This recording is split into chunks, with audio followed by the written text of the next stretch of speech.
mainly really for David. We know that there are 5 countries around China that Britain have military bases in. We know that the United States is pushing Australia into a more confrontational position with China. When considering that China is Australia's #1 trading partner, what do you make, David, of what appears to be an escalation, at least of verbally, between Australia and China?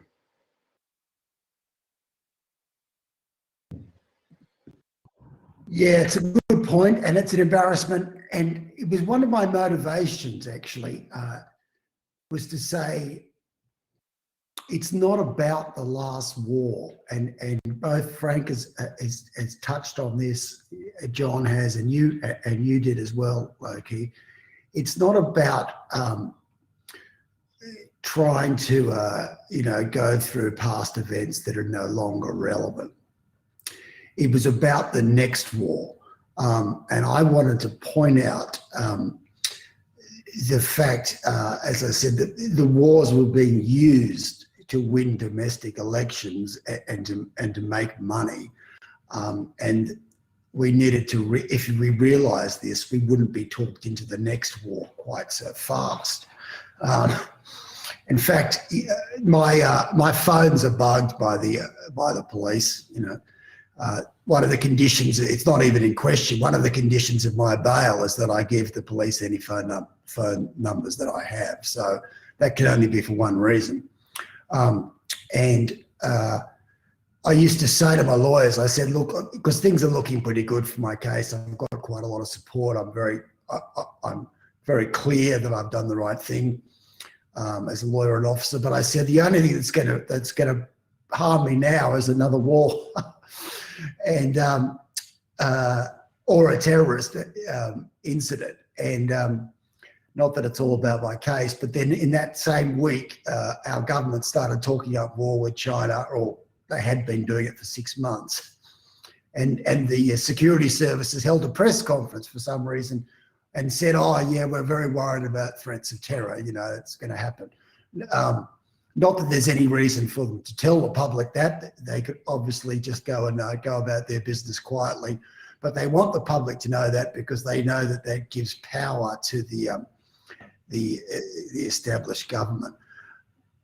It shows everything that is wrong about Australia's position to China. And it's actually some good comics in Australia, comedians have sent it up. Because Mike Pompeo, obviously the US is trying to antagonise China. They see a war. Wars are good for the US. They see, or the worst people in the US, the moneymakers, the corporations, the congressmen. So they want to talk up enemies. They like enemies, and they particularly like a technologically advanced enemy like the Chinese, because that means that we have to buy more expensive arms. I think one of the frustrations about them fighting the Taliban and ISIS was it was hard to justify a $6 billion single plane with all this equipment when you're fighting a force that doesn't even have an air force. So China and Russia, the pivot, I think one of the pivots back to them is they can sell a lot more equipment, a lot more expensive equipment if we have to fight China or Russia. So the Americans always want to antagonize China. And Australia being such, we are so owned by them now, we immediately started rattling the saber towards China as well. And of course, China is our single biggest trading partner by far. The prosperity we've enjoyed for the last 20 years has been as a result of harmonious relations and good trade. And the people that suffered when Australia started saying China's bad, and what used to stick in my throat was the things they used to say was China has very bad human rights records. China has secret trials. China puts whistleblowers, on trial. They're a really terrible country. And the corporate media didn't pick up on it and say, well, all of those things we are doing at the same time. But the people who suffered from this saber rattling against China were the Australian farmers, the Australian businessmen, who a lot of them lost their contracts because China retaliated.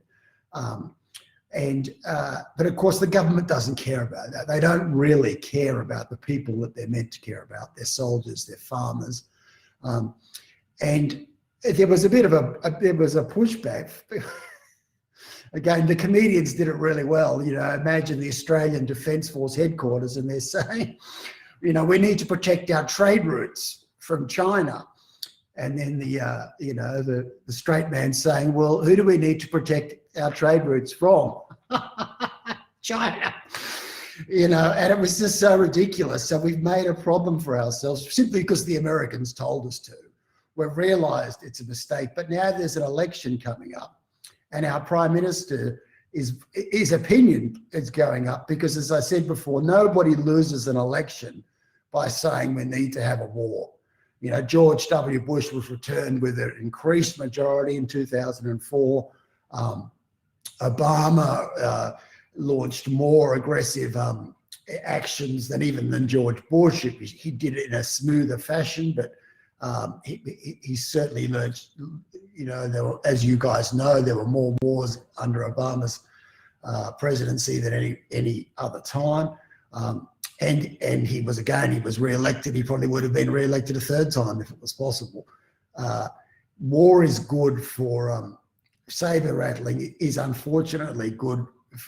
You will get elected for it. And this is one of my goals, is to point that out to people, to make them understand that when we say there's an enemy over there and we've got to go and fight them, they're coming for our freedom, that is really snake oil salesmen talking up fear, talking up nationalism in order to get themselves voted out. We had the most classic example of this the other day, that after our Prime Minister had been talking up, so it's hard not to laugh when I'm saying it.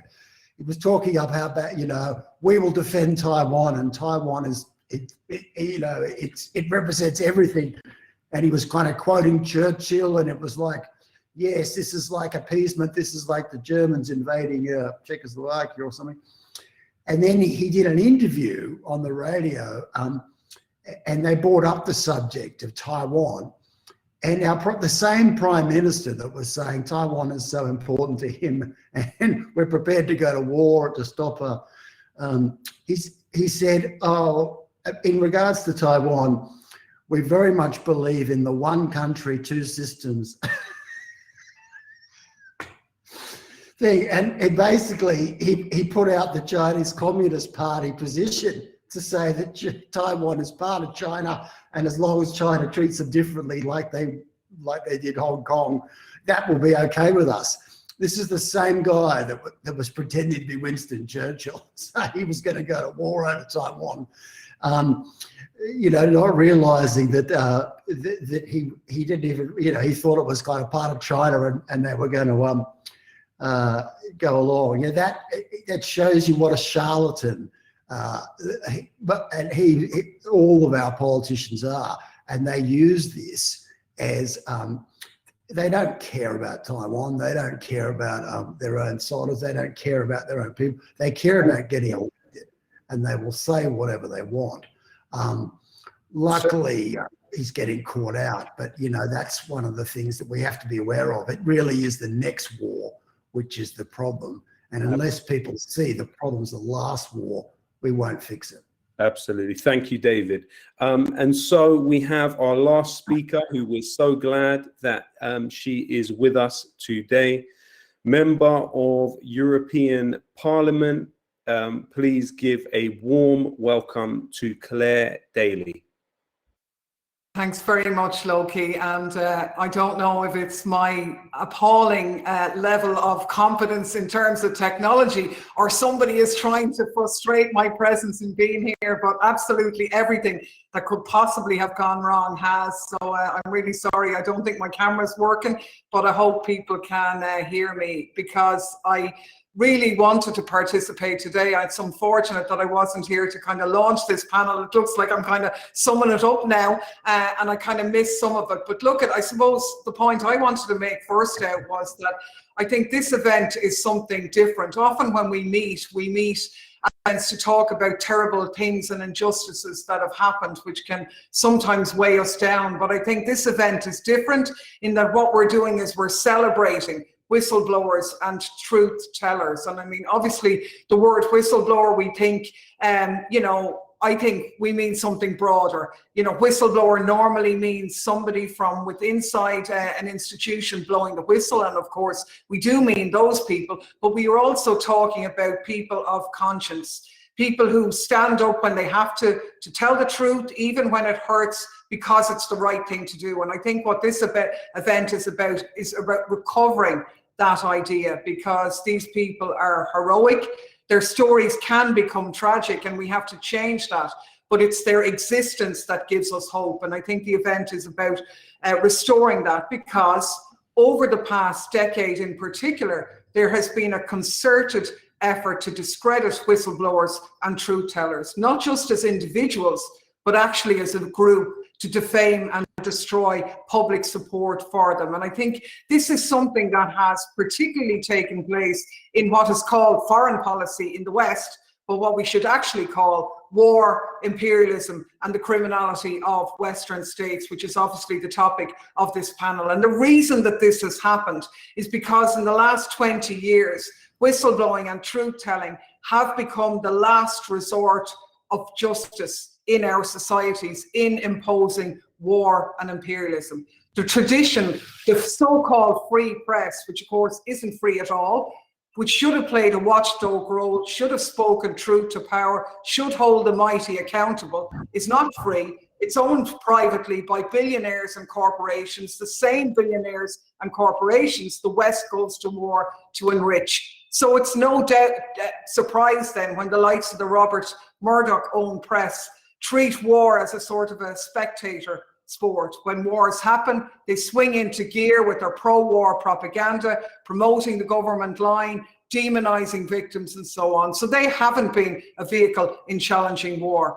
We know the law as well can be politicized, and I know the other panel have given examples of that, and Julian Assange being the key example of that. But when the stakes are high, the law is used and politicized. I mean, to me, he doesn't get mentioned often enough, but in the United States, we see the lawyer Stephen Donziger has been under house arrest now for nearly 2 years for fighting a private prosecution being brought against him by Chevron for his work as a lawyer for indigenous communities in the Ecuadorian Amazon, suing Chevron for its environmental destruction on their homes. And what we see here is that both federal judges in the cases have questionable ties to Chevron. So here we see the law, again, failing to protect against war and criminality. We see independent bodies and institutions can be influenced. We saw it during the Iraq War with the pressure being put on Jose Bustani in the OPCW, the pressure being put on the weapons inspectors in the myth of the weapons of mass destruction lie that was used as a cover in the Iraq War. And we see it again now in the OPCW report into the alleged chemical attack in Douma that I'll maybe mention in a minute. But I think also we see the failure, I suppose, or the exposing of this myth that our democratic leaders, so-called, respond to peaceful protest. It's utter nonsense when we see in 2003 the biggest anti-war movement in the history of the world, and they ignored that. So what we see is all these checks and balances that we're taught work in a democratic society have actually not worked. And the last resort then, and what it's come down to, has been really the people of conscience who refuse to go along with this wrongdoing. Even when their self-interest is at stake, their conscience doesn't allow it. They have to say something, even if they lose their jobs, their freedom, their lives.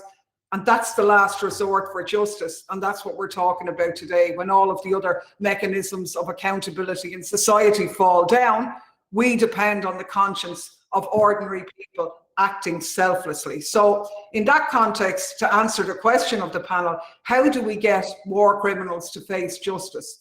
Well, it's very clear that that was the question behind the philosophy of WikiLeaks when it emerged in 2010. Julian Assange obviously set it up as the publisher of last resort for whistleblowers to help them get the truth out without any risks to themselves. And once a publisher like that was set up, it was absolutely inevitable that it was going to be on a collision course with the war and criminality of the Iraq War and the war in Afghanistan.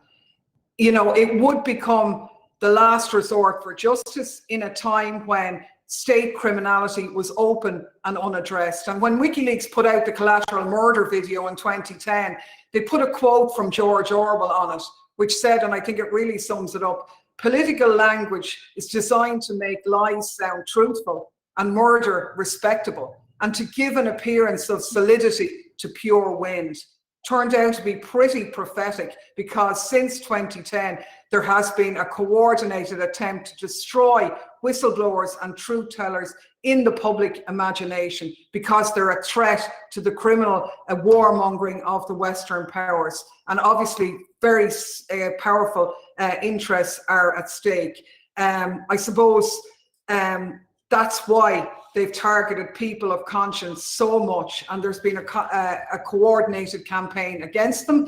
It's taken the form of legal persecution, but legal persecution alone actually only makes them more prominent. So along with the legal persecution, there's a huge campaign to defame, to discredit, and to destroy the reputation of whistleblowers. We've obviously seen that with WikiLeaks and Julian Assange, where they've largely succeeded in alienating the public from standing by Julian. We saw it in the obviously industrial scale smear campaign against Jeremy Corbyn, which was absolutely unbelievable that we see. And we see it in so many other spheres as well. So we have not just governments who are exposed in this, but also the so-called free press, who have taken a part in this smear to marginalize dissent, to convince the public that it's not worthwhile. So if you like, we had flowing out of the opposition to the Iraq war and the work of WikiLeaks a really healthy public distrust in imperialist governments after the Iraq war. So what's happened since has been a concerted effort to undo that, through the wars in Yemen, in Syria, the blatant interference in Bolivia, in Venezuela, in Ecuador, and now the escalation of anti-China and Russophobia that is very much underway. And the idea is to make criticism of the criminal aggression of the UK, the EU, and the United States unacceptable, and that the front line of that fight is attacking and discrediting whistleblowers, trying to marginalize them and their supporters as cranks, as lunatics, losers, extremists, freaks, or useful idiots to foreign agents. And we had that really recently in the OPCW scandal, where the chemical weapons inspectors who went in on the ground for the first time in Syria into the alleged chemical attack in Douma in April 2018, we know now, found no evidence of chemical weapons, and yet the OPCW a year later publishes a report which said that chlorine was used, most likely implying that it was the Syrian government who were responsible. And since that has come to light, the OPCW, Western governments, the media, and everybody has massively jumped down on this story to denigrate, demonize, undermine the whistleblowers themselves and anybody who speaks up for them. Myself and my colleagues spoke up and simply asked questions to the Director General of the OPCW in front of the European Parliament, questions which the whistleblowers themselves, the people who were on the ground, posed in the public domain. We were shut down by the chair of the meeting, who happened to be a minister in the French government when the French went in and bombed Syria after the so-called alleged chemical attack. We've been demonized in the media as agents of Russia and Putin and so on, and this goes on and on. So that's what they do. They try and make you feel, to doubt yourself, to demean you and smear you and so on. So how then will the war criminals ever face justice? And for me, actually, and I'll kind of finish on this, but I don't think it's really a big mystery, in the sense that we already have the mechanism, and that mechanism is truth telling. You know, if we care about opposing war and imperialist slaughter and holding the ringleaders accountable, then all we need to do is be resolute, unapologetic, and not back down. We need to defend whistleblowers, truth tellers, and people of conscience. And we need to make sure they obviously survive the persecution against them, but we also need to push back against the attempt to turn them into figures of hate, but to do as we're doing today, to put them up as people who are heroes, who are people that we should all be very grateful to, because the truth will out. There's no doubt about that. It takes longer sometimes than it should, and sadly during that gap terrible crimes can be committed, but the truth does come out, and educating people, empowering them with knowledge, is a mechanism that will eventually impact on the so-called free press, the so-called democratic governments, and the so-called independent legal system, because it's the people who are the check against wars and criminality. And this conference is so important because we're here celebrating those people who produce the information, held power to account, and our job is to mobilize public opinion around them. So thanks very much. I'm so glad I had the opportunity to even tune in for a bit, because the event is really critical. So thanks, Loki. Thank you very much, Claire. Thank you to David. Thank you to Frank. Thank you to John. Thank you to Deepa and everyone involved in this festival. I hope you will find yourself at home in the other rooms. There are plenty of other great talks to see. Thanks very much, and hope to see you out there. Thanks,